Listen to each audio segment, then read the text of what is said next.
To Las Vegas, Bob said with enthusiasm.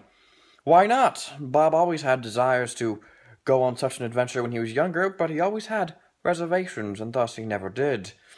So he withdrew his $2,976 from his bank account and bought himself a very overpriced plane ticket. On his trip over there, he begun to regret the decisions he had just recently made. I had an uncle that did something similar to this a few whiles back, Bob would think to himself. Is this some kind of midlife crisis? I'm only like 27. Why would I have my midlife crisis now? So as he landed, these thoughts were all buzzing throughout his head.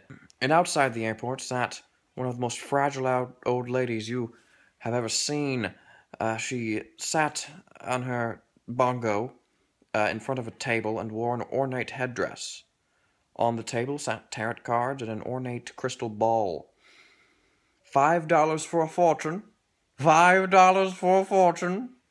She would yell toward passers-by, none of them giving her a glance. But then came Bob. Bob, with all these thoughts of insecurity rushing throughout his head, looked at this old lady and thought, well, it's about as arbitrary as any other money I'll lose here. So Bob sat down, handed the old lady a $5 bill, and as he reached over, she grabbed her hand and said, "Oh, yes, very interesting hand lines you have there." She set them down, messed around with her cards a bit, and then looked in her crystal ball.